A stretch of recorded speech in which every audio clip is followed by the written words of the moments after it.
This episode is proudly sponsored by Face Therapy, transforming skin one facial at a time. Become a member and join the Healthy Skin Club today. People experience domestic violence as a child or are around drug users as a child, and that's in that way, and I decided that wasn't that.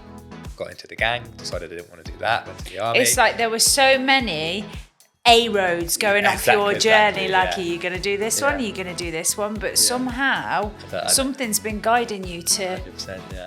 We'd be in the parents' room and we'd be like G'ing up other families. I remember we still speak to some of them now, and we're like, they were coming in and they were distraught, and we're like, look, you're in the best place, like it's going to be okay, like these doctors are some of the best in the world, like it's going to be. We were like giving that kind of pep talk to other families, and we were in turmoil ourselves, not knowing what was coming. It's never happened.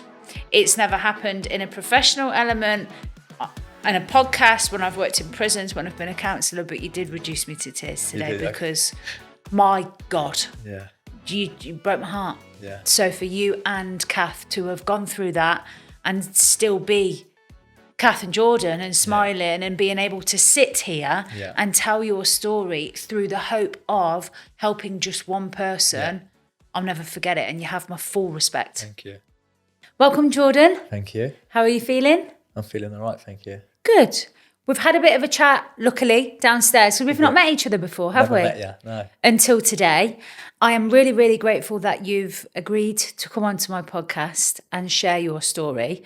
The reason why I contacted you is because I've seen your story and what you talk about openly. Yeah. And I want to know more about it. Of course. So if anybody's never heard of you before or never seen any of your socials, could you give us an insight just about who you are? So I'm Jordan. I am originally from London, as you might be able to tell from my accent. I currently live in and around the Coventry area because my wife Kathleen is from here. You know her? Yeah. I have had almost every job that you could probably imagine. Right. I've been a soldier, a firefighter, a barber. I currently work in engineering. I've worked in training and development. Worked in real estate in Dubai. I'm recession proof. That's what I like to say. Wow. You've done it for, but yeah, I'm currently an engineer for a groundworks firm from the Midlands. I'm a very proud father, husband. I like to think I'm a good friend. Not everyone will say that because you know what it's like when you have children. You kind of have that focus of your family, and your friends kind of take a wayside for a bit. But yeah, that's kind of me in an overall nutshell. Wow. I didn't know that you had that many jobs. So I'll, if we have enough time, I want to hear about them. So you're not from Coventry. Tell me about where you're from, childhood, go from there. So I actually lied to you when I said that I'm from London. So I was born in North Yorkshire to a military dad and my mum, obviously. I'm the youngest of three. So I was born in Yorkshire, and then we moved down from that camp when my mum and dad split up down to Coventry, where I spent a couple of years.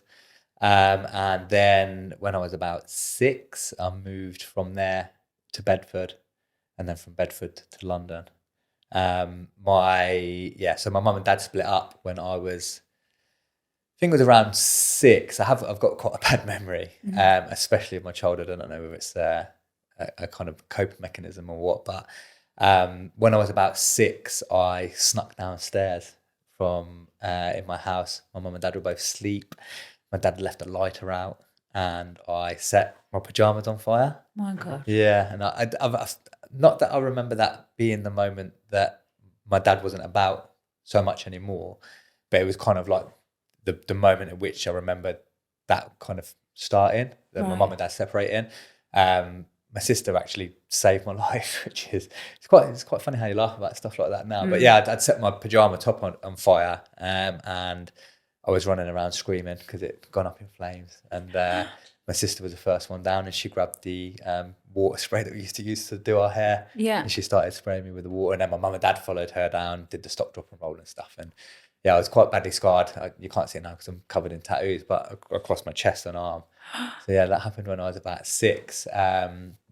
And yeah, like I say, from that moment on, I kind of remember, I don't know whether that was a catalyst for my mum to be like, how dare you leave a lighter down or what, but from that point on, there was kind of the separation, or the beginning of the separation there. Yeah. Okay. Yeah. And then my mum fell in love with this really 90s like heartthrobby guy. He like tall, muscular, tanned, dark hair, leather jackets, white t-shirts. You know, I'm with you. Like Joey Tribbiani, but a bit bigger. Right. His name was Steve, and he's a really charismatic guy from London. And they'd met, and the relationship kind of rolled in really quickly. And he was like, because my mum worked in Quick Save on the one by the Bull's Head, you know, down Binley Road. There used to be a Quick Save over there. Okay. My mum worked on the butchers, and he delivered.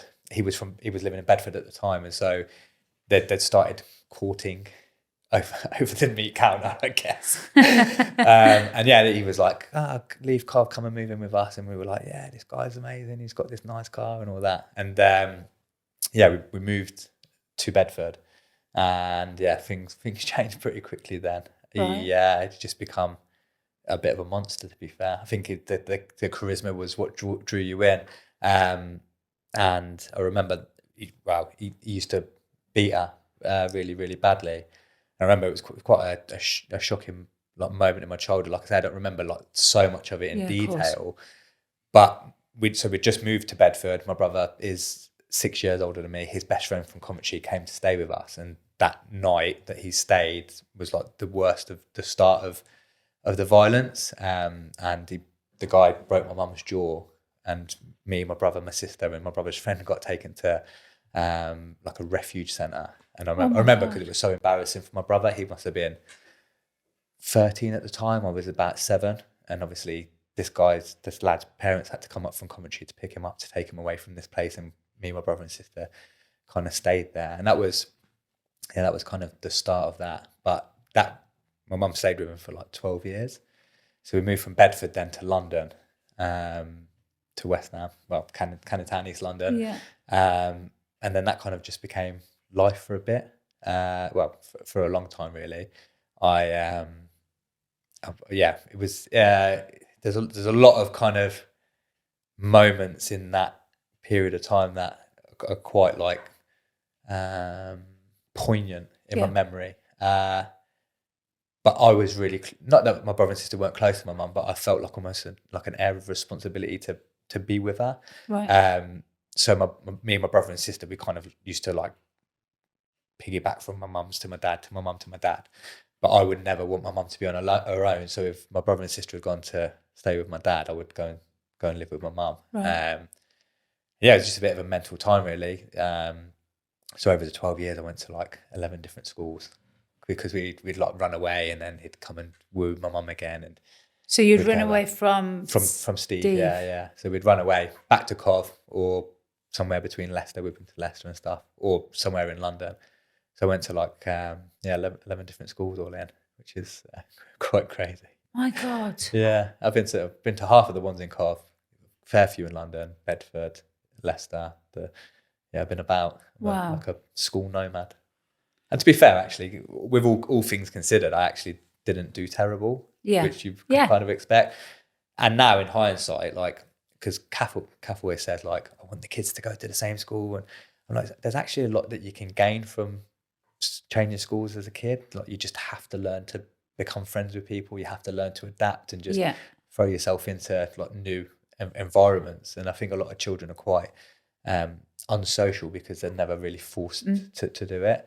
But yeah, kind of bit of a mad childhood in that respect. Mad childhood and traumatic childhood, like from what you've told me. And obviously it's hard to hear it. It must have been even like so much worse to live it. Yeah. I mean, it's the only childhood I've ever lived. Yeah. So I guess it, like, for me, comparatively to, I've got nothing to compare it to. So it was just kind of normal. That's how I was brought up. There was obviously really like particularly difficult times because you've almost felt at fault for some of the beatings, really. I remember one Christmas being a silly kid, like we had the presents out, and Steve had said to me, "I bet you can't guess what they are." And it was like, I think that one's a ring, and that one's a bracelet, and that one's a necklace, because that's kind of the shape of the boxes. Yeah. And then the next day, my brother was like, "I know what it is," and I was like, "Do you? What is it? What is it?" And he was like, "That's a remote control car. That's that. That's that." And being like, I must have been 8 at the time. The next day, I've gone to Steve. I know what it is, and then I've been like, "It's that, that, and that," like naively, and that was like Christmas, and we got chased down the street. All the photos of our out of the house getting thrown at us and stuff like that, and obviously we had to jump on the stagecoach, whatever it was called, and come back to Cardiff. And obviously, it was me. It wasn't me that caused it, but it kind of was, if you know what I mean. You're a child. I know. I know. It's silly to think that, but obviously that kind of is how it felt at the time. It's like I've caused us to not have Christmas at home. We're now staying at my uncle's or whatever because of it. But it's just like those kind of things, you kind of have an element of blame for yourself, which is silly in hindsight, but as a kid you don't really know how to process that any other way. With the 12 years, how did it end? Like, what happened? Fortunately he died. No, I'm joking. He did, but not fortunately, that's rude to say. So that they kind of went through a kind of separation. He had like a muscle degenerative disease that just come about from nowhere. And my mum kind of stuck with him for a bit. And then he moved back to Bedford and passed away on his own, which, I'm not sad about, if I'm honest. If I'm honest. I mean, I think in your head, you think if you think back now, why didn't I try? But he was huge. The steroid user, drugs user, angry man, and he must have been 6'3", 6'4", something like that, and built like a tank. So like you didn't really have. I couldn't have ever. No, you couldn't faced up to him. No, so he passed away when I think it must have been 14 or 15. I must have been when he died. Yeah, but they weren't together, so it was kind of news that we'd heard through his family. But yeah, it was a crazy time, and it was just really. I was probably robbed a lot of my childhood. Yeah. Because my mum was kind of focusing on surviving, I guess. But it's really hard, right? Because when you grow up and you become an adult, you feel love and you feel all of those kind of things. It kind of reframes everything that you thought when you were a child. Like, thinking back, I'm like, my mum was just in love, and he was manipulating her, and that's why she was always drawn back to him. But then the dad that I am now, I think, well, would I put my kids through that personally? Would I put them first? Like, obviously, there'll be times when I would beg her, because it would, like I say, a lot of the time it was just me and her, and my brother and sister with my dad, and I would quite literally beg her to just not go back to him. And obviously, he would manipulate her into I'd just come home from school one day, and we'd been in this new area in this new school, and I thought, we're done. There's a bit of relief, and then I'd come back and I'd see like the Nissan Supra at the front, Toyota Supra at the front, the big flashy car. I'd be like, here we go again, kind of thing. Really? And then we'd move back to London, and that's kind of why I went to all the different schools and stuff. Okay. Yeah, it's pretty crazy, really. In terms of like your mom, your dad now, like, are they still around? Do you have contact with them? So my mum is. Me and my mum have. We've had a bit of a weird relationship. We were brought really close when I lost my daughter, which I haven't really mentioned yet. But yes, that kind of brought us quite close together. I feel like I knew that she's single-ish now. Right. That's another story. Okay. That's another story. Yeah, she's single-ish. She's single in the UK. Should we say that? Okay. Does that make sense? Yeah. But when she's not in the UK, when she's in another particular place, she's not single. Yeah, I hear you. In another country. So I knew that she had no one else really to lean on emotionally after the passing of my daughter. And so I invited her into my family more than usual in order to help her and help us kind of grieve and stuff. But yeah, we're working on things. We're kind of in and out, up and down. But at the minute, we're pretty level. My dad, he now lives in Dubai. He's so we had a bit of a weird one with my dad too. I kind of blamed him a little bit for not protecting us more from what happened with my mum. And my dad was kind of a fleeting part of my childhood. He thinks with his genitalia. His part, he had like 4 wives or something like that, maybe 5. Right. And he would always kind of choose the wife or the newest girl that he was with over us. He actually once emigrated to Australia. This would be like do you remember when like internet dating first came out, like original internet dating, where like people would get catfished and that? Yeah. And he'd met this woman on the internet from Australia, and he was like, I'm moving to Australia now. We were like, I was the youngest child, so I was like really cut up about it. And we went to Heathrow and we waved him off, and he'd given my brother his car, and he'd be giving me like some of his old army memorabilia and his tent and stuff like that. And then 3 weeks later, he's come back, and he's like, yeah, she's not what she looked like in the photo. And I, all right. And he'd got a tattoo of her on his back of her name, and he was like, I'm going to go get back with, I think her name was Emma, the girl that he was with before he left. And he had us scratching the tattoo with a stone to try and get the name out of it. Oh my God. And we were like, oh God, like, yeah, I've had a little bit with my dad. It's quite hard with my dad, right? Because he's ex-military, as am I. Yeah. Unfortunately, I look a lot like him.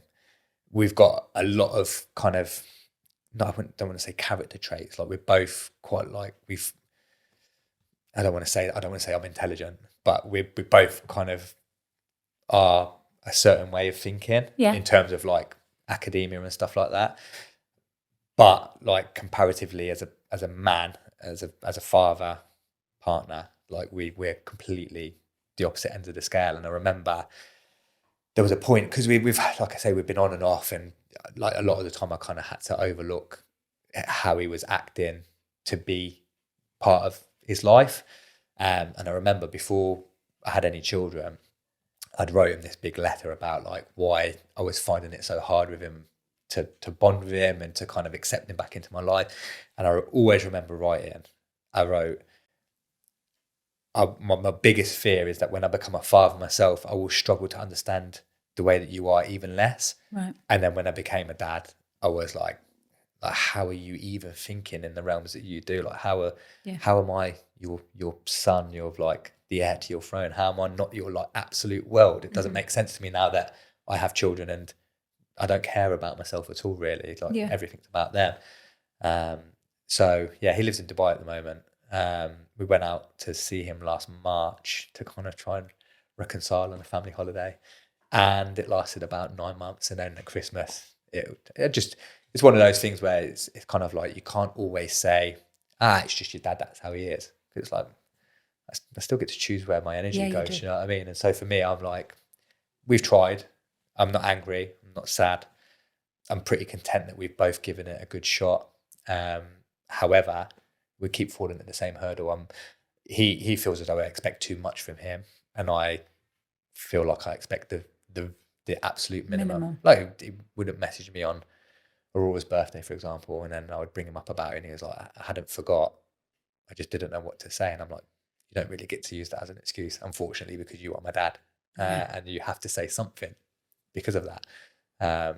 So yeah, I just got to the point where I was like, you know what, I'm probably putting more energy into trying with you than I should. Yeah. And it's taken more from me than it's given to me. And so we'll probably make friends again at some point, and we'll go through it again. But yeah, just morally and kind of, when it comes to fatherhood, we're completely different. And I don't judge him by the dad that I want to be. I judge him by the dad that I think I deserve to have, if that makes sense. And you're not wrong for even asking for, as you say, the bare minimum. Yeah.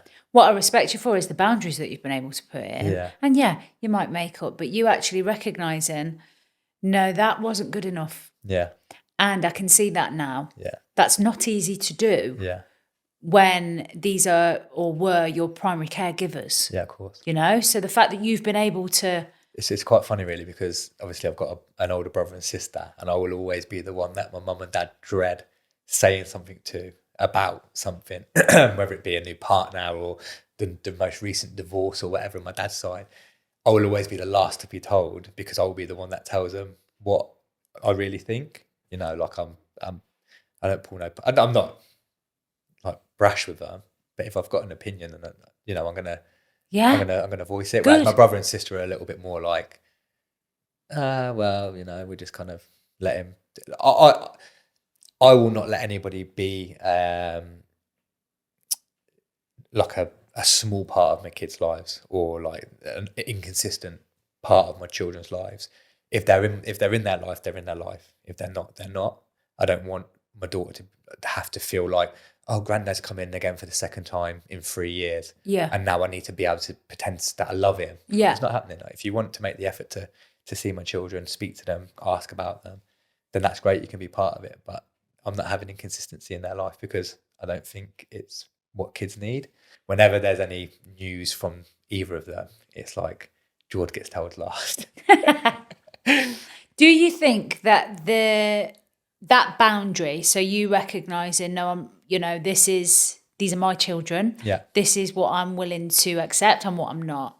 The inconsistency element of stuff, do you think that's because you lived it yourself? I know that your brother and sister did as well, though, but you were the youngest. I'm the youngest, yeah. So my sister is 3 years older than me, and my brother's 3 years older than her. So there's 6 between me and my brother. Okay. Do you know what? Like, it's quite funny, really, because I think a lot of you learn from what you see, but you learn to repeat what you've seen, or you learn that what you've seen is wrong. Yeah. And for me, everything that I saw growing up, from the violence point of view, from my dad kind of having like an inconsistent relationship with us, that kind of wrote down that this is not what being a dad is about. This is not what being a man's about. And so I chose to use all of the lessons as like, this isn't what happens in life, as opposed to some people unfortunately fall into the trap of repeating the behaviors that they've seen. So yeah, you want to give your kids the life that you never had, the consistency, you know, the upbringing that you needed. I mean, I'm from East London as well. I kind of wasn't. I was mixed up in some extracurricular activities away from work, away from school. Right. I'm from Newham, which is at the time when I was growing up, the third worst borough in the country. Was kind of, it sounds so silly, but I was in like a gang. Right. To caveat, because I'm looking at me now, I'm like so not that, and it's quite funny because I used to tell Kath about all of the stories about me growing up. Like, me and my best friend Christian, we used to we held a gun for a Turkish gangster for a bit. So you didn't hold it as in like just held it, as in looked after it? Looked after it, right, yeah. Okay. Yeah, I remember being in the bedroom at my mum's house, like taking it apart and stuff, like an actual pistol. And how old are you here, Jordan? I was probably 14. God. Yeah, 14. We used to steal motorbikes. We used to sell a little bit of drugs, weed. Yeah. Used to kind of do stuff for the older boys in the area. Used to carry knives, fight, rob people. I've got up to all sorts. Been locked in a phone box with a biffer bin put up against it, set a light. Like, yeah. My God. I know. And I've told Kath all of this, and you know, she's been to my area a couple of times, and she's been like, "Yeah, it's pretty rough, but do I believe all of this? What he's telling me? Like, did he really hold a gun? Like, it's a bit like, you know what I mean? As if I was trying to glorify it." And then we went out in London. This is years ago now, with Christian, who was my best mate through childhood, and he now a really big time chef in London, and he'd seen that we were there, and he was like, "Yeah, let's meet up." And obviously introduced him to Kath, and we had a few drinks, and then we got talking about our childhood and all the stuff that we got up to. And I remember the next day, Kath was like, "I'm really sorry, I actually didn't believe anything you said." But now I do, because obviously he was there to say it. Yeah. And it's so bizarre. That's kind of why I joined the army so early. I joined the army at 16. Because one, I wanted to get away from London and that kind of scene, but two, I didn't really have anybody to direct. I didn't even know that normal people could go to university. I thought it was a rich people thing. Right. I had no idea. Like, nobody in my family has been to university, and nobody in my family has really at that point had like any kind of job that I would be like, I want to do that or I want to do that. It was kind of had no like guide really. And so my dad had been in the army, and they both said, well, if you don't know what you want to do, why don't you join the army at 16? You go to the Army Foundation College, you'll get your college qualifications, you can get a trade and then see where you go from there. And so I did, which is probably the best decision I've ever made. Okay. Bar obviously marrying my beautiful wife. Yeah, get that one in there. No, it kind of, it gave me everything that I was lacking in childhood. It gave me structure, discipline, male figures who were men, brotherhood, sisterhood. There's obviously women in the army too. And it just gave me that structure, and that it kind of widens the lens. I think a lot of the time you can get so blinkered by the area that you live in that you don't ever see that there's anywhere else that you could possibly ever go. And so I joined the army at 16, did a year's training in Harrogate, North Yorkshire, which was amazing. I was there for maybe half a year, and then I volunteered to deploy to Afghan in 2000. Volunteered. Wow. Yeah, I did my trade. They needed somebody, my rank, my trade. Anyone fancy it?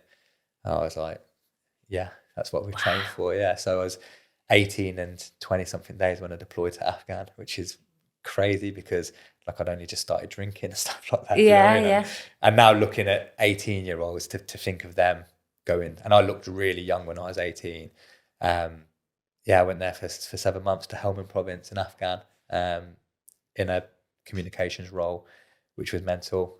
So Helmand province is really sticky at that time. Was out there for 7 months, did my first adult Christmas out there. So my 18th Christmas was in Afghan. That was an eye-opener. That was very much when I became a man. Right. I think, obviously, I'd been away from home for 2 years, being in the army, but everything was really, you're just training really. And then, I just thought, why not? Why not go out there? Why not do what I'm actually training to do? So I did a tour of Afghan, came back, and then they were asking for volunteers to go to Iraq. So I come back, I had 2 months off, went out to Australia, did a couple of weeks in Australia, I went on some holidays, bought a car. That obviously started drinking because I hadn't drunk. Yeah, of course. I hadn't been out, do you know what I mean? So I started going out. And then, somebody asked me whether I'd go to Iraq. And I was like, yeah. Because it was like, I'd been to Afghan then, and Iraq was like dying down, and there wouldn't be many more opportunities to go out there and get the medal. And they offered it to me, and I was like, bit their hand off really. So I had a couple more months then of pre-deployment training. Went out to Basra for, again, 7 months. But Basra was really different to Afghan because almost like Afghan was early conflict, so it was still really kinetic. There was still like no real British or NATO presence in that area, whereas Iraq, we were kind of in the process of handing it back to the Iraqi army and stuff. Then I just kind of bounced around a few different areas within the army. I'm quite proud of my time in the army because you should be. I was quite good at it. I got promoted to sergeant, the youngest in my corps, like 20. I think I was 25 when I come off the board, which is really young. I was recommended to instruct at Sandhurst, which is the officer training place in Sandhurst. And I was recommended for staff sergeant when I left on my last report, which would have meant I probably would have been one of the youngest staff sergeants in the corps as well. So it was really good, but it kind of had run its course for me, and I'd achieved almost everything that I'd set out to. I was airborne, so I was jumping out of planes. I was a sergeant, and I'd done the tours that I wanted to do. I travelled the world. I've been literally everywhere. I spent months on end in America with the American Army. I've been to Kenya. I've been to Kuwait, Oman. My God! I played football in LA. Like, lived some life, but I was kind of like, if I push this anymore, I will probably get to the point where I resent my time in there. And I was 28, and I was thinking like, when I become a dad, I can't be the dad that I want to be, because I'm looking around at all the other dads there and in the army, and they're away from their kids all the time, and there's just a multitude of different reasons. But I thought, like, if I get out now, I can always look back fondly. If I push it anymore, I'll probably get to the point where I'm like, why am I still here? I hate it, kind of thing. So Kath and I decided that, I decided I would leave, and Kath and I were like, what will we do? I was like, wow, always been told what to do, what to wear, how to have my hair, don't have tattoos, this, that. When we go traveling, and grow my hair and I'm going to get loads of tattoos. And we were headed for Australia, and we ended up in Dubai. So we lived in Dubai for 2 years, which was great. We ran out of money and moved home after the 2 years. But it's an amazing place. Really, I'd love to move back out there. I'm trying to work on calf, but it's hard craft, especially with what's going on there at the moment. Yeah. Oh, we were getting somewhere. Timing was terrible. But yeah, we moved back, and we had a year of trying to get money built back up, get a car, try and buy a house, stuff like that. And we kind of got to this point where it was like we were going to move down to London together. We moved down to London. If you get a job before you get pregnant, we'll move to London. If you get pregnant before you get a job, we'll stay here and start a family. Okay. And Kath fell pregnant in March 2020. Is that when COVID was? 2020? Yeah. Around that time. So she fell pregnant then. We were like, okay, looks like we're staying here. So then we bought the house. And yeah, we fell pregnant with our first child, and I was overjoyed. I can still remember that when she did the test, and I was like, oh my God, like this is amazing. Like obviously the shock of it, like, oh my God, this is actually happening. Yeah. But yeah, I was just absolutely buzzing. And then everything with COVID happened, and that time was a little bit like, oh my God, this is what the hell is happening with the world. And I'm a little bit of a conspiracist, to be honest. Like, I've not had the jabs or anything like that. Okay. And yeah, we were just like, oh my God, what's going on? And the beginning of the pregnancy was going fine, absolutely fine. Excuse me. But then at 32 weeks, Kath rang me and she was like, something doesn't feel right today. I don't know what it is. And I was like, it's fine. We'll just go to the hospital later. It's not an issue. And we went up to the hospital that evening, and they did the Doppler. Is that Doppler? The scan with the listening in? Yeah. So they did that, and they were like, oh, everything seems to be fine. Come back for a routine scan tomorrow, and then you'll be on your way. And so we were like, all right, that's fine then. And then, we went back the next day, and the sonographer scanned Kath, and she was like, well, it was taking a bit, I wasn't there. Kath was with her mum, I think. And they were like, like taking a bit longer, being a bit quiet. And then the sonographer said to Kath, like, there's something on the baby's belly. I'm not sure exactly what it is, but it's not supposed to be there. So I'm going to have to refer you to fetal medicine for an in-depth scan. And it's strange because the feelings Kath had the day before were completely not involved with what was wrong with Aurora. It was just mother's intuition, I guess. Yeah. So at that point, ever the optimist, I was like, it's fine. Mm-hmm. It's fine. Like she's still growing in there. Like it's going to be okay. And then we went to fetal medicine, and they do the more in-depth scans and stuff there. And the sonographer in that department had said there's some fluid in her tummy. Again, she wasn't certain what it was, but we started talking about like bowel perforation and bowel misformation, which again isn't the end of the world. It's stoma bag maybe, or like reconstruction of the bowel, or so they then transferred us from there to Leicester, where they've got a slightly better paediatric team. Yeah. And it kind of just went from every single appointment we went to, it was like, it could be this or it could be this. And it just always seemed to be the worst of the two things that it could be.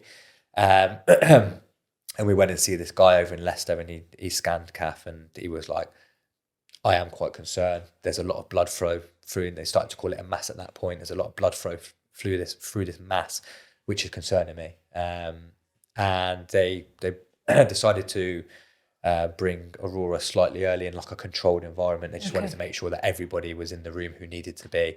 So they induced Kath over in Leicester, and Aurora was born on the 24th of November. And it was an absolutely amazing experience. It's obviously opens your eyes up to the true strength of women, and how amazing you guys are to be able to go through what you go through, and obviously get them into this world, which is obviously it's traumatic for men to watch. I can't imagine how bad it is for you guys. But Aurora was born, and obviously the most perfect, beautiful little girl I'd ever seen. She looked pretty normal, to be fair. She had a little bit of a swollen tummy. But what was really strange is obviously she was born, everyone was there, had a look at her. Then she was kind of whisked off. So Kath and I were, for scans and stuff, and me and Kath were just like, oh my God, where's our baby kind of thing, you know what I mean? And then they went into their scans and they put her into the neonatal intensive care unit just while they were investigating and stuff like that. But we kind of had Aurora in the morning, and then that evening they were like, we've got nowhere for you to stay in the hospital, and you can't stay in the NICU overnight, so you've got to go home. So we're jumping back in the car with an empty car seat on the M69 driving home. Excuse me, which is just like the most heartbreaking and bizarre experience ever, because like, obviously it's not how you picture it in your head. It's the photo with you carrying the car seat with your baby in it. So yeah, we were in Leicester for about a week. We didn't hold her really for like the first 3 days. She was tiny, really, really small. But yeah, just nobody really knew what was going on. So they were just doing the investigations and stuff. And after a week, they were like, we're going to move you to Queen's Medical in Nottingham, just because they're even better than we are. So we'd moved there. And they were like the fondest memories. We moved into the hospital. We were living in there in the cancer ward up on the top floor. She was in the neonatal intensive care. She had one-to-one care, so we really got to know the nurses. And it was just like as nice as that moment can be. And loads of like really traumatic things happened over that period, because we had to sign consent forms for her to go up to surgery, not knowing whether she would come back. Her condition worsened at times, and they had to do like they had to fit an emergency drain to her tummy to remove the fluid that was building. And at that point they said, we don't think it's going to work. And then it did, and we were like, oh my God, like she's going to be okay. And there was kind of quite a flurry. And then they did a biopsy on the tumour or the mass, and we were like desperate for we need to know, like, what are we facing here? Because the tumour was on her, pressing on her duodenum, which is the bit that comes out the bottom of your stomach. Okay. And so she couldn't be fed. So she was being fed through IV. So they fitted a central line, which is kind of like a medical instrument that they can put fluid into the system easier. And yeah, the biopsy, and I remember me and Kath, it's quite a strange time really, because I remember like we'd be in the parents' room and we'd be like G'ing up other families. I remember we still speak to some of them now, and we're like, they were coming in and they were distraught, and we're like, look, you're in the best place, like it's going to be okay, like these doctors are some of the best in the world, like it's going to be. We were like giving that kind of pep talk to other families, and we were in turmoil ourselves, not knowing what was coming. And we were kind of being seen, or our care was being undertaken by the oncology team, so the cancer team, even though at that point we didn't know what it was. And I'll always remember it, because me and Kath would go up of a night back to the room and be like, it can't be cancer, like our little girl can't have cancer, like that'd be the worst thing. And then the oncologist came in, and she was, I think now that we're out of the situation, I understand that like these people have an element of like coldness to them. Like desensitized. How could they possibly take all of that home with them to their children? Like they have to be a little bit cold. And this woman was very matter of fact, but like now in hindsight, I can remember feeling what I would now say was care, but in the moment it felt really fucking brutal. And I remember she sat us down and she said, look, I wish it was cancer, because I wouldn't know how to treat it, but it's not. It's this incredibly rare tumour, and there's like barely any literature. There's only 20 cases of it in this particular part of the body, and we don't really know how to tackle this.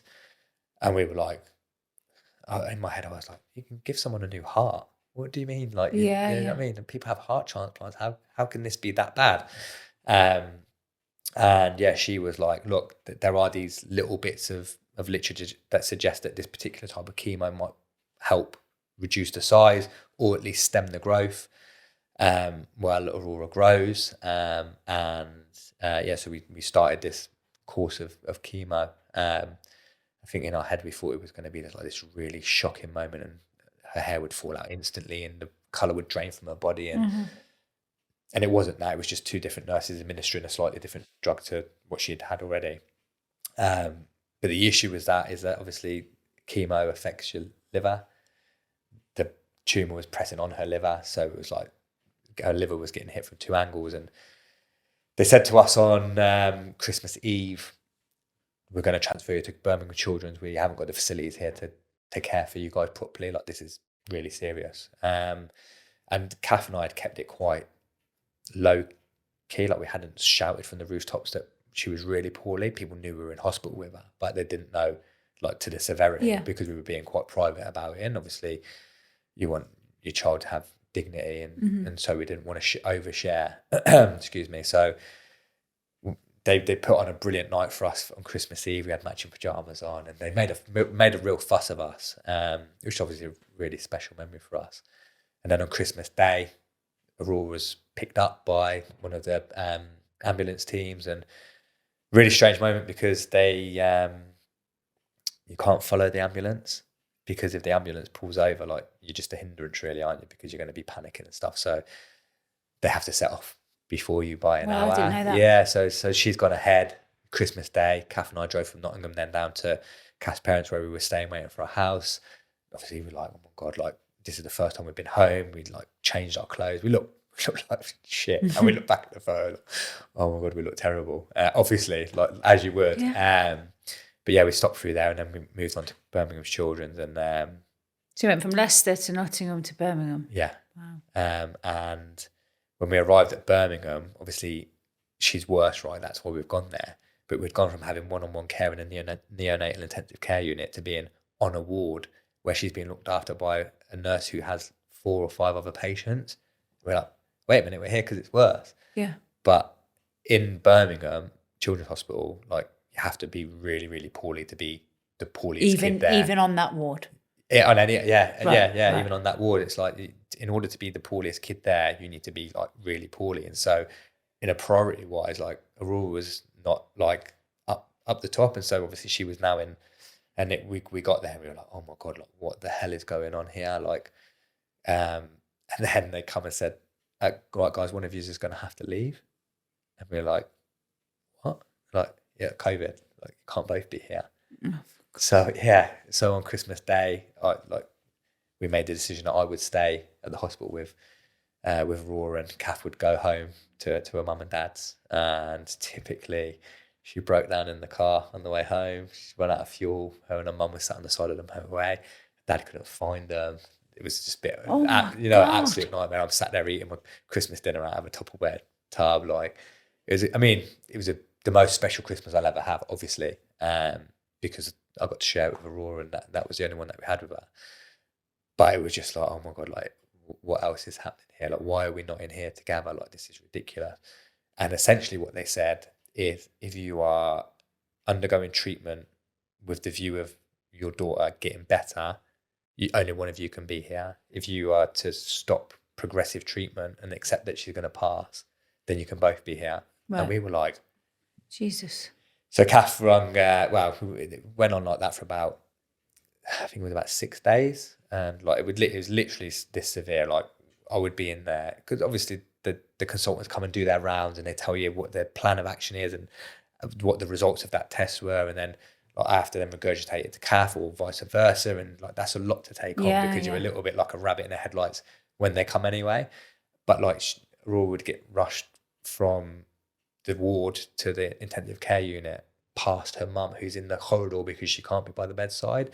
And so Kath got to the point where she was like, I'm not having this. She rung the doctors and said, unless you give me some letter to say that I'm able to be there as well, I'm going to kill myself. And that got us. Wow. I know how bad that's how severe it was. And then we moved into the room together. We literally lived in this little, probably about the size of this, on the purple chairs that recline. And we did have a great experience in Birmingham Children. I think because we were spoiled with how good they were at Nottingham, we were kind of like, well, we want to take over the majority of her care in terms of administering the medicine and that kind of stuff. And so we did. Excuse me. And then on New Year's Eve, they brought the top consultant in to have a look at all of the information that we had. One of the best surgeons in the world, and he said he came in and took us into this room, really cold room. One of the rooms with like the stuff on the wall and that, like to make it feel homely.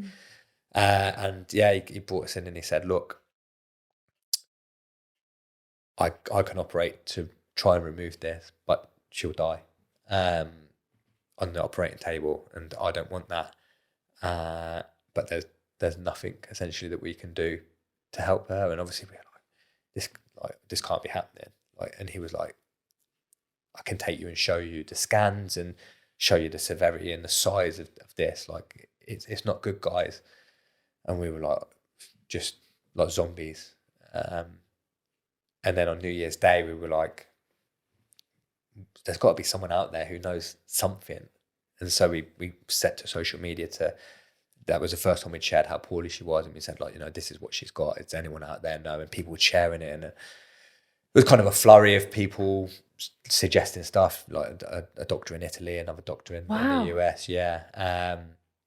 And again, in hindsight, like, we were being seen by some of the best anyway. Yeah. So anything that they were suggesting hadn't already been thought about. Do you know what I mean? But the consultant allowed us to trial some of what was suggested, more so and now again in hindsight, more so for our own sake than Aurora's. I think he knew very early on that there was only one way that this was going to end. And what's really difficult is, I'm sure it's the same with you and your partner, like, you're completely different people, right? But there's a decision that's going to need to be made at some point. Yeah. That can't be compromised, and it's kind of like, how do you navigate that as two completely separate people who want or see the situation slightly different? Yeah.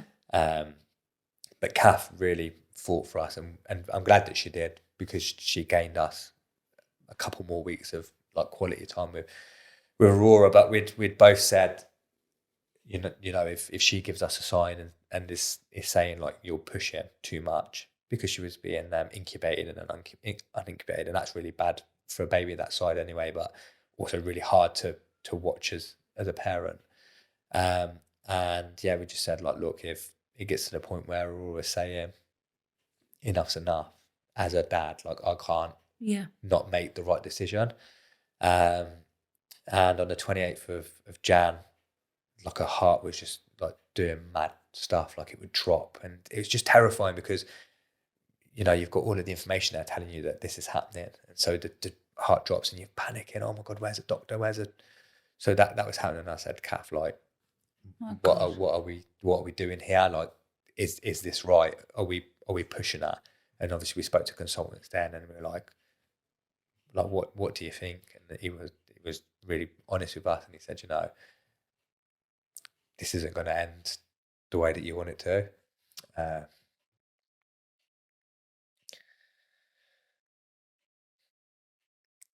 But I said to Kath, like, this isn't going to be the easiest decision that we make, but it was going to have to be the right one. And I said to her, look, she's either going to die in this hospital or at home with us. So yeah, we made the decision to go home on palliative care.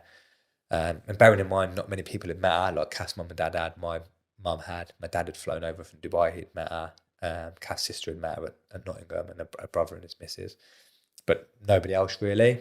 And so unless we went home with her, there wouldn't be an opportunity for people to see her. And so, yeah, obviously the most difficult decision we'll ever make. I still anybody could ever make. Yeah, I still to this day, like, we're really fortunate. I mean, I can't speak for Kath on this. I know that she thinks sort of slightly different sometimes, but there's never been a doubt that wasn't the right decision. I've never thought, if we'd have just done this, she'd have survived. Like, I'm quite data driven and black and white, and I see things as they are, and and I know it was the right decision. But yeah, we took her home, and it was a really scary time. The palliative care had dressed the house as it needed to, but they talk to you about the ways that it can happen, because it's not necessarily going to happen one way or the other, and that's quite traumatic. And they bring a suitcase, a miniature suitcase with different drugs that you may need to administer if you have to.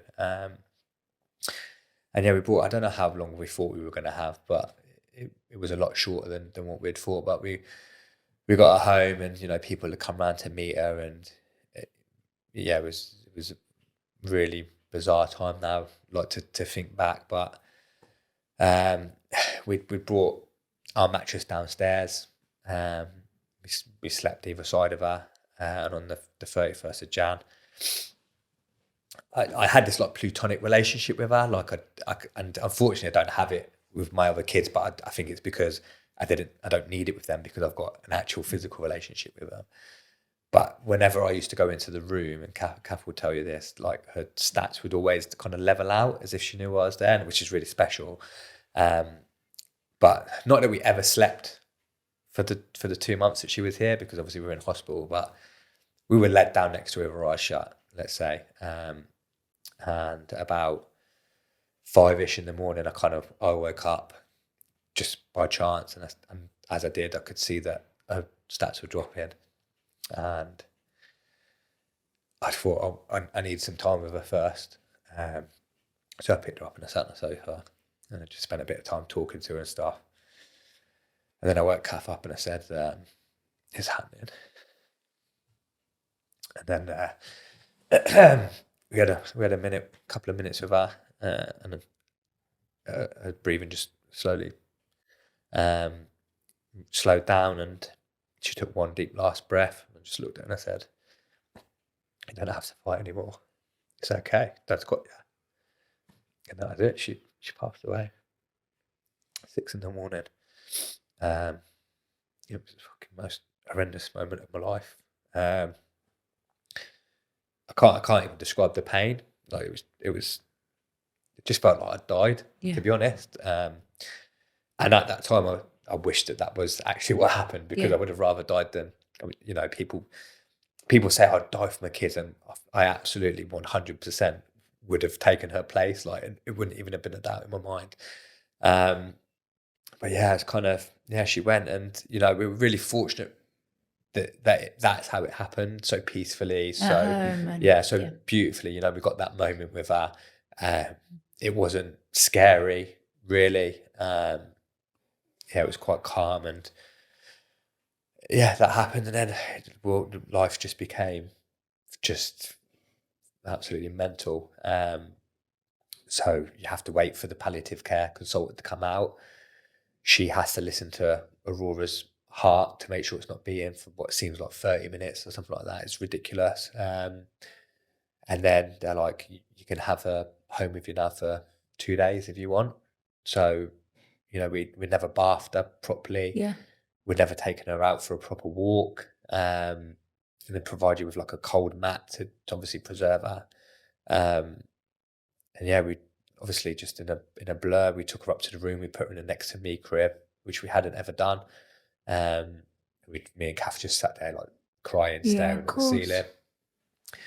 Then it's really bizarre because we wanted to take her for a walk, wrapped her up, most beautiful little girl. Like, we hadn't seen her without like the stuff on her face to help her breathe and stuff. So the first time that we'd seen her like pure, and we're walking down the canal in the middle of the day with our daughter who's passed away in the pushchair, people walking past us, and it's just like the most bizarre thing, but it just felt really right at the time. Yeah, of course. And then obviously the flurry then for the funeral. The funeral was mental because it was COVID still. Who can come, who can't come. It's been live streamed. I'm really proud that I was able to speak at a funeral and do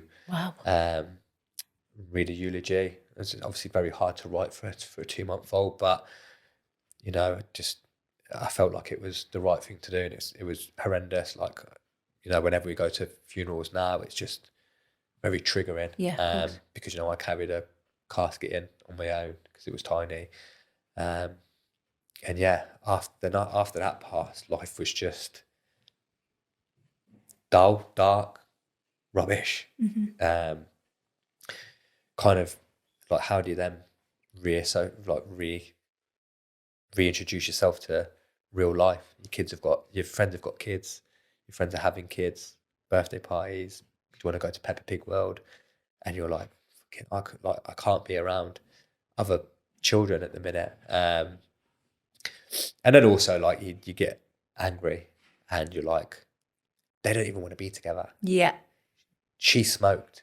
Yeah. Do you remember she had that glass of champagne? You know, like you're like, why have all these people got what we should have when they're not happy, they're not in love or whatever? And it's not fair. Yeah, it's not fair. Even like for a while, my sister was a drug user through all three of her pregnancies. They've all three of my nieces have got different dads. Like, I'm looking at my sister thinking, why have you got three perfectly healthy children? And me and Kath are engaged. We've got a house. Like, I know it doesn't work like that, but we've gone through the right kind of process to get to the point of having a child. And yeah, it was just a really weird time, a very lonely time. Obviously, me and Kath,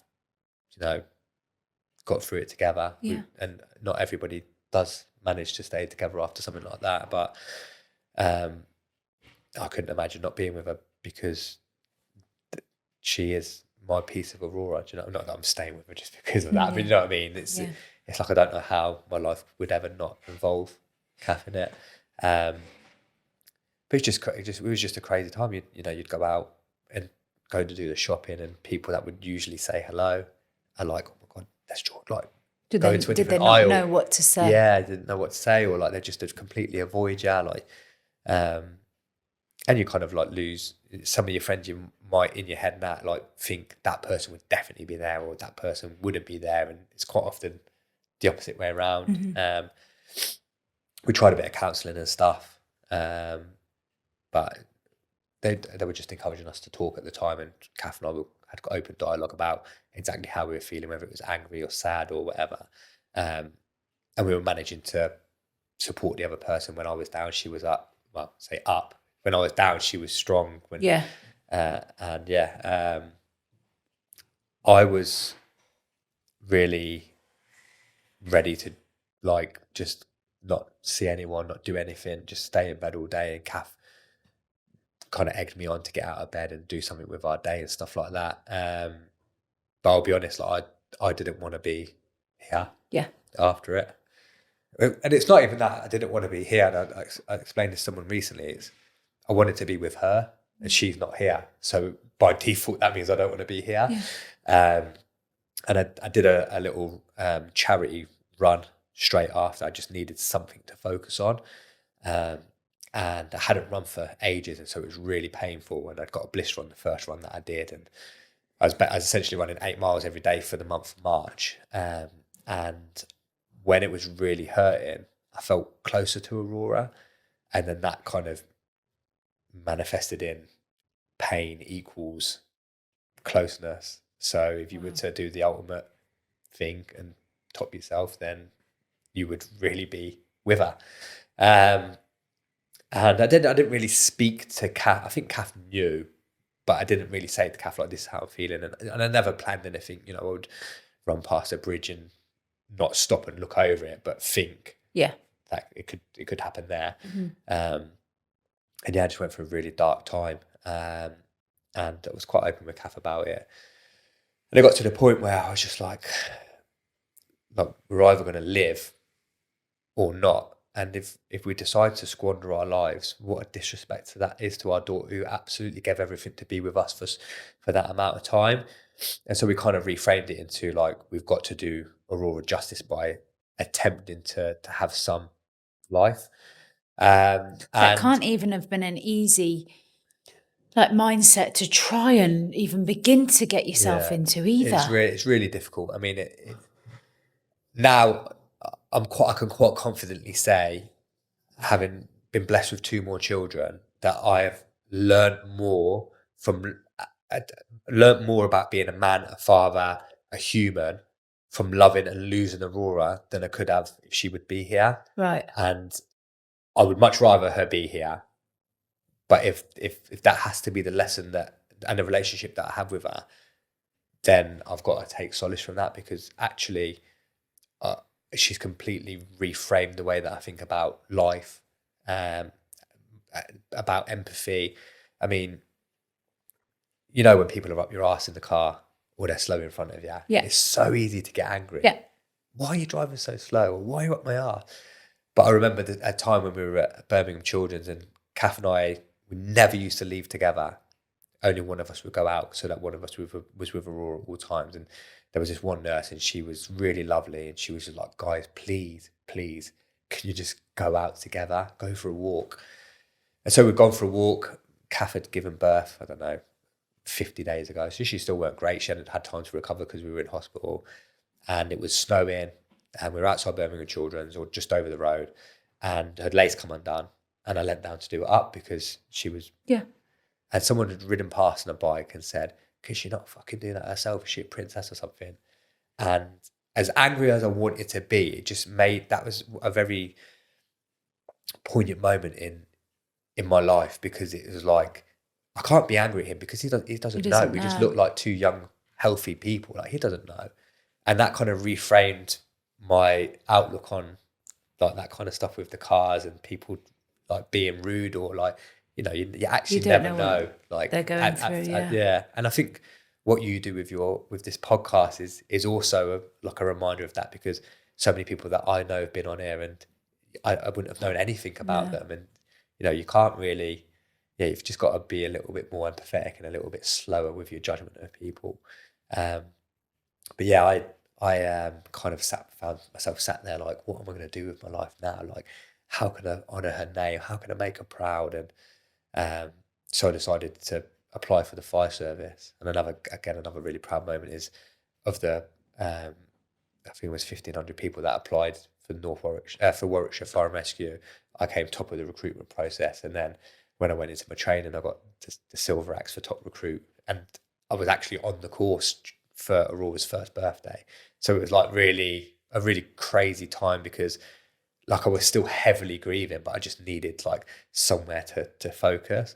And Kath had fallen pregnant with Aries pretty quickly after. After not on purpose.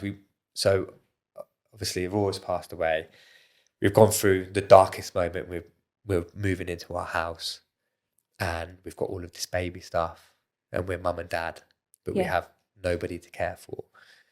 And so Kath was like, can we get a dog? And I was like, I don't know whether the right thing for us to do right now is to get out of the country and just get away from being the people that have lost their child and be Kath and Jordan for a bit, or stay and set up shop again. And I said, all right, we'll get a dog. So we went and got our dog. And then when we took him to the vets for the first time, it turned out he was born on the day she passed away. Oh my God. Yeah, you know, you were asking him about signs earlier. Yeah. And he's honestly the most amazing dog. And for the months after that, before Kath fell pregnant with our second little girl, Aries, he was everything to us. He was the reason to get up, the reason to go out, the reason to walk and stuff like that. So yeah, he was and still is such a big part of our life, and brings us a lot of comfort, the tying up of the day and stuff like that. But yeah, then I joined the fire service, which is difficult, right? Because my excitement levels are so high from being in the army and being on deployment and stuff like that, you know, a bin fire in the park isn't going to like, wow, let's go and put that fire out. I'm like, oh my God, like, do we have to? Yeah. Like, I was kind of hoping more that I would be kicking down doors and rescuing people from tower blocks. You know, I've saved your life in honour of my daughter, like that kind of thing. Yeah. And it wasn't that, luckily, because the world is so safe. Obviously, I'm glad that people aren't in burning buildings all day, every day, and you know, cars are really safe, and so people, in the most part, are able to walk out of a normal accident. But yeah, I got to the point where I was a little bit like, financially, this isn't viable for a family. It wasn't very well paid, and actually, I'm not getting from it what I need. Which was just on that as well. Interesting that you went and joined the fire service when you set yourself. I know. On fire. Yeah. I never really linked the two, to be fair. Yeah. My granddad was a firefighter. Okay. And that was, again, that wasn't the reason that I joined. It was purely for that kind of, as you want to, that service, that like kind of keeping the name alive through your acts. But yeah, I mean, it wasn't the right thing for our family or for me. I enjoyed it, met some really great people, did get some interesting jobs where, you know, I did feel an element of that, but, you know, few and far between. And so actually it wasn't doing what I needed to do. Yeah. Where did that take us? That takes us, so then obviously Kath gave birth to Aries on New Year's birthday, 2022. The name Eris comes from the goddess of rainbows. Wow. She's our rainbow baby because she's the baby that followed a baby that passed. And how do you spell Eris? Airis. So it's Iris with an A at the front. Oh, wow. Yeah, so that's special. Eris Aurora Black, that's her name. So she's got a sister middle name, yeah. And we talk about, Eris knows her sister. It's I think a lot of people think that when you have another child, everything is fixed. But it's not, because it's a constant reminder of what you're missing with your other child. And there comes a lot of guilt with being happy. I remember when Kath and I were starting to try and get ourselves back into society, and it was like people looking at us thinking, oh my God, how are they smiling? Do you know what I mean? It's like you think people think that you should be sad all the time, and obviously you are sad under the surface all the time, but actually, like, you have to still be able to have some element of a life. And as you say, like, what are you showing to Aurora if she fought so hard to stay in this life and in this world? So make the most of you being in it. Do you know what I mean? And owe that to her, because she'll be seeing everything that you're doing. She'd want you to be happy. Exactly. And we do try. I mean, obviously there's days where it's very hard to turn yourself onto that perspective because you hate the world and you just want your daughter back. But we obviously Eris is amazing, and she probably saved our lives as well. But then there comes the pressures of, like, are we putting too much pressure on her as a baby, because she's, everyone in our family is using her as a form of, like, therapy, a way to heal their grief. And then you're particularly soft with her because you've lost a child, and there was loads of stuff. Like, I really neglected myself because I knew what it was like to wish for one more minute with your child, and you can't help but catastrophize life and think that you're going to lose Eris too. And so I would never do anything for myself, because that moment would be better spent with her than wherever else I could have been. But it got to the point where I was really neglecting myself, and I was unfit. I wasn't eating great, and I was nowhere near the version of myself that my wife and children need. So I had always used running as a form of therapy in the run up to her anniversary of her passing, which is the 31st of Jan. I would get back into running straight away at the beginning of January. I'd usually then start eating slightly better. The running would clear my head. It would give me, like, a little bit of peace and a bit of time to myself to kind of mull over everything. I would speak to her. I would often cry. But I always found that would get me through the anniversary of a passing, the anniversary of a funeral and stuff like that. But then I would fall back off. I'd try and get in a little bit of shape for whatever holiday we had that year, and then everything would repeat the next year. And last year, so 2025, I was like, this isn't good for anybody to just, like, yo-yo in. Like, you know that you're better when you're fit and well, and invest in time in your own mental health and fitness and stuff like that. And so I was like, right, this is the year that it changes now. Like, that that's good for you, so just continue it, stick to it. And so I got into my fitness again, and I quite quickly realised that, as a woman, Kath will sit down with other mums, and she's got her mum there to talk to quite openly about the struggles of being a parent and being a bereaved parent. Whereas as a man, men ain't great at that kind of stuff, unfortunately. Some are good, most aren't. Really. And so I was like, you know what, actually this is doing so much for me. Like, does everybody know that this is how you can feel about yourself, and not conquer grief, but, like, help navigate grief, like, through it. Like, this is making me feel a lot better. It's making my head a lot clearer. Like, does everybody know this? And I thought, I'm quite an open person generally, and then it kind of just come into my head, like, would a social media, because people would message me, because I would share, like, my fitness things on my normal page, and people would message me like, you're so strong, like, you're inspirational. I was like, this is impacting people unintentionally. If I kind of put some direction to this, channeled it, I could probably, like, help people. And so I kind of had an idea when I started an Instagram page, like for myself to kind of share how I'm feeling, which is a nice thing to do to get it off your chest. And also because unfortunately there's a hell of a lot of men who are bereaved, who have lost their children, and who the hell do they talk to? Yeah. Do you know what I mean? Who, like, do they feel confident talking? I know a lot of blokes like don't really know how to talk to their partner. Like me and Kath, like I say, have always had really open dialogue. And so I was like, right, I don't really like the idea of being really open on Instagram, but I kind of felt because I'd got myself into such a good place, I owed it to other men to at least try and there might be share a bit lost, it. yeah. And so I started the Instagram page. It's Why I Run, in the hope that it's .y.I.run. Is it a dot at the end?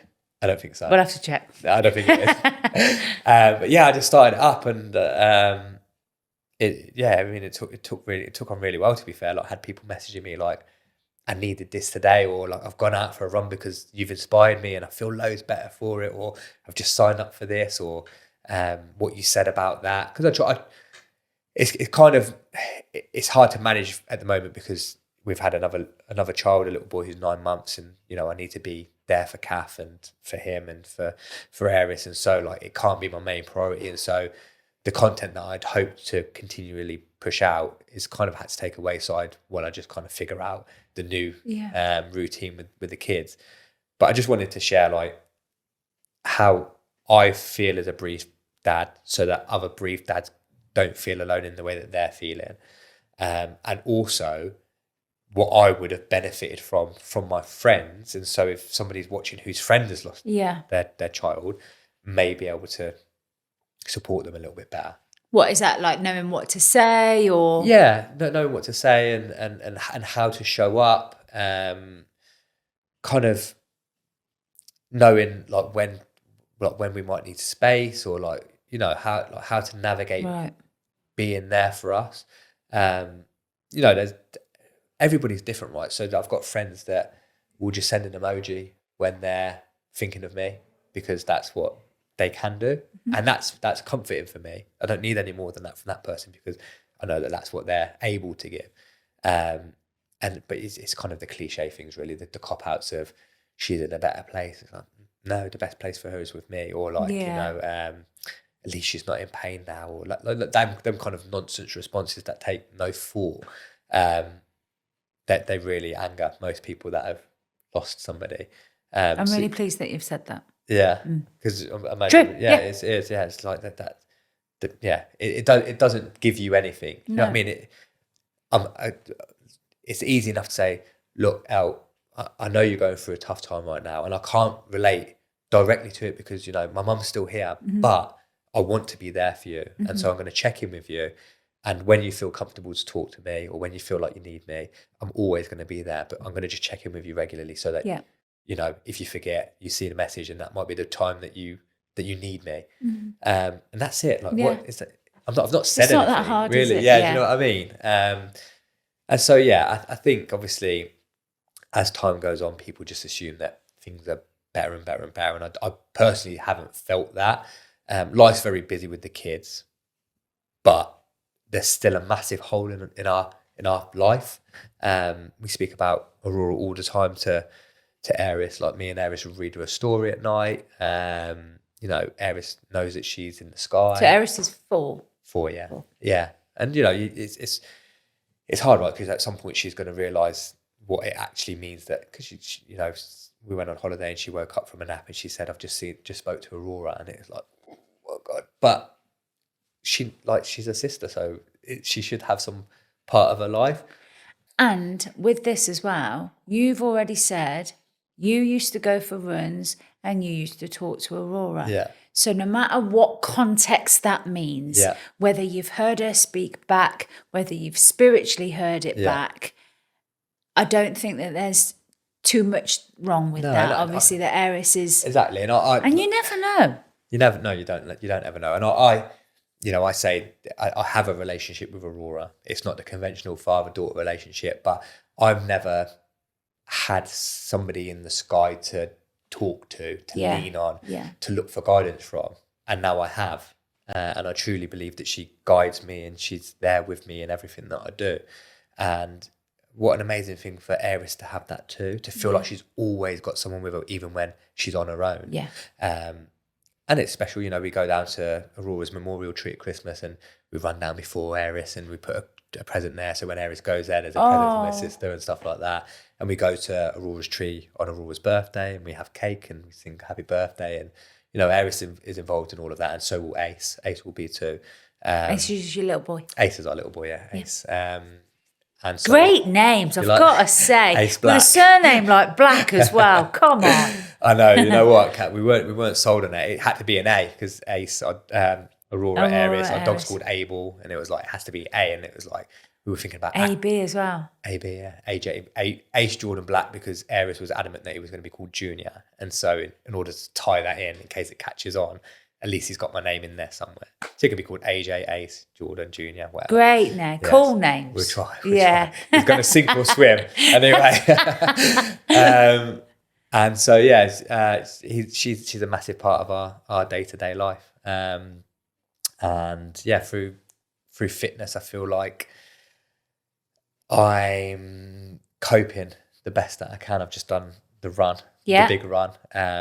Where I followed Aurora's journey. Started at Leicester Royal Infirmary, run to Nottingham, then run to Birmingham, then run to the Creme in Cobb, then run to Bedworth, which is 108 miles. My did God. It in 23 hours. That raised just over £20,000 for 5 charities, which I'm really proud of. I had that in my head for a long time to do that, but I wasn't in the place mentally or physically to be able to do it. And in the summer, I was like, I think you've got it in you. So once I put it out into the world, it was like there's no turning back. Yeah, and lots my name's on that now. When I doubted it, I was like, oh my God, like what are you actually getting yourself in for? But it was an amazing experience. Like brought so many people together. I had like so many people join me for parts of the run. People at the end of it, and it was a really special moment. It was on I finished on the anniversary of Aurora's passing at Aurora's memorial tree. And so there were so many people there remembering her on that day, which is really special because, like I say, she wasn't here for long and not many people met her. So just to be able to speak her name so often is just like really comforting because, you know, she's passed away, but she's still our daughter. It's a difficult and question. She's living through you all. Yeah, of course. Like even like with Aries and Ace. Yeah. Like it will be through that as well. Like even when they're older, even, you know, Aries now, like at school, like My Sister in the Sky and stuff like this. Like, and I can guarantee you, and I'm not saying this to make you feel better, like you had 2 choices, right? You could have felt how you were feeling and gone down that route of darkness. Yeah. Or you could have taken, and you and Kath had taken the route of, right, well, you know, her name needs to live on somehow and we need to make her proud. She'd have been watching you every step of that run, I've truly Jordan. That, she really would have. I was like, there was times where I was like, hello. Yeah, and she'd have been saying, that's my daddy. Not, you know, not that he should feel sad for feeling happy and joyful sometimes. She wants to see that. Of course, yeah. Yeah, I mean, I often say, like, you either become wise or wounded. I mean, it's quite a famous saying, and I truly believe it.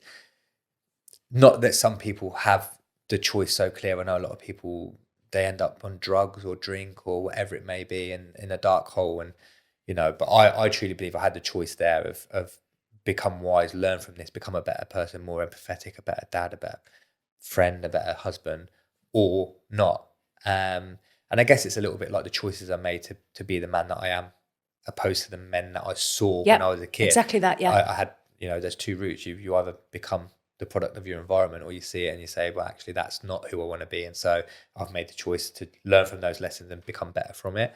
But yes, you know, I'm proud of the man that I am today. You know, obviously I'm just human. There's been plenty of things that I'm very, very much not proud of in my younger years and stuff like that. But the man that I am today, and despite all of that, is it's really special. I think I'm quite a complex case. There's been plenty of points at which I could have, you know, people experienced domestic violence as a child or are around drug users as a child, and that sends them that way. And I decided that wasn't that. got into the gang, decided I didn't want to do that, went to the army. It's like there were so many roads going off your journey. Are you going to do this one? Are you going to do this one? But somehow something's been guiding you to 100%. Yeah, and I just I hope that the people that are going through difficult times right now, in any of those avenues that I've crossed I've crossed on the way to where I am now, can see that it doesn't have to be the way that it potentially is for them now. And I'm just a normal bloke. There's nothing special about me. I'm just a normal human as is everyone else. And if I'm able to have overcome the things that I have to get to the point that I'm at now, where I'm inspiring other people, and people are going out and doing better things and being better people because of what they see that I'm doing. Is there anything that's better than that? How proud is that? I'm making a positive influence on someone else's life, even if it's just one person. And that's how it started, and that's how I felt when I, because I didn't, like I said, I don't like the idea of having my business out there in the world. And I just thought to myself, Jordan, if one person takes something from this, and it's kind of snowballed. And I'm proud of what I've achieved up to this point from having lost Aurora. But really, actually, the story starts a lot earlier on. Obviously, people know of Aurora passing because it was quite public, but there's been things that have happened before that I've had to overcome to even get to the point of losing Aurora. My wife always says, I don't know how you're so normal. No, I don't. Even when, prior to us organising this, and I always have a chat with the guest that's coming on, right, is there anything that you don't want to talk about? What do you want to cover? And all of the things that you said, well, this has happened to me. This has happened. I then did this and this. And I was like, an hour isn't enough. No way. And it's never happened. It's never happened in a professional element, and a podcast, when I've worked in prisons, when I've been a counsellor, but you did reduce me to tears today because, my God, you broke my heart. Yeah. So for you and Kath to have gone through that and still be Kath and Jordan and smiling and being able to sit here and tell your story through the hope of helping just one person, I'll never forget it. And you have my full respect. Thank you. 100%. Like I say, I think people, and it's a shame that everybody feels like this, but I honestly think the biggest joy that you can have and the biggest purpose is in the service of others. Yeah. And if you are able to positively influence somebody, even if it's just and to say something nice to someone, it takes nothing, but it can completely change somebody's day. And I just think there just needs to be a bit more kindness in the world, a little bit more understanding, a bit more kindness. And we're all here together just to try and survive, really, aren't we? You know what I mean? So just try and be nice. Wow. Well, thank you so much. In terms of your Instagram, so we've already said it, but if we put in "It's Why I Run," people will find you. Yeah, sure. I'm going to put all of your details in the show notes anyway, to be able to find you and your links and stuff like that.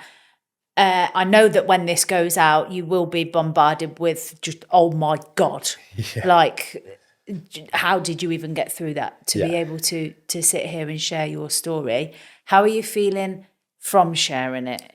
I think obviously the Aurora story is quite public already. I think the thing with sharing your childhood is obviously it heavily involves my parents, and you don't want to tarnish them in a bad light. My mum used to work 3 jobs. She used to try her hardest to give me a good life. The decision to be with that man probably wasn't the best, but she loves me. And she really did try her best, and so it's quite hard to be open about that part of the life, because it's as much her story as it is mine. But like I say, there's going to be other people that probably suffered from the torment of having watched one of their parents be abused, and hopefully, I mean, people could, if that has happened and somebody's never spoke to anyone about it, I would happily speak to anybody to try and help them through it. I'm not the finished article by any stretch, but I have got myself to a place where I can kind of cope with it, and I think I'm a good dad, and I'm trying my best to be the best version of the man that I am, and I wouldn't be the man that I am without having experienced all the things that I've experienced. And yeah, like I say, if I could help one other person get to the stage where they feel like that too, then I'd be happy. I can't thank you enough. From the bottom of my heart, I think it's been written all over my face the entire time that we've been filming. Like, I knew that your story was a powerful one. I had no idea it was going to be that powerful. Yeah. So thank you. You're welcome. It's a pleasure to be here. The guests that you've had on before me have inspired me to be more open with my story. I think it's really important that everybody knows that everybody else is going through things, and that, you know, the people that you think I've got life absolutely down to a T actually are overcoming things that have happened or are happening to them. So I think it's really important that people see other members of the community have been through stuff, so they feel less alone in it. And like I said to you before, it's great listening to podcasts from famous people, but like Joe Public is the most relatable person to you. And so knowing that other people close to you have experienced the same thing is really important. I think what you're doing with the podcast is great for Coventry and for the whole community. Thank you. That was the aim, you know, real people, real stories, because I thought, you know, if it does increase in views and stuff like that, I always want to stay real, because as soon as somebody has a persona, they're maybe not going to be as open and as humble as somebody that just is here to tell their story through wanting to help others. So I'm going to try and keep it, but I'm running out of people. No, I'm not. Like, people do apply and stuff like that, but I may have to go to like Warwickshire. But again, thank you so much. Thank you for listening to another episode of the You Look Happier podcast. If you are listening to this, please feel free to follow us on our socials, you_look_happier. And if you're watching it on YouTube, please click like and subscribe.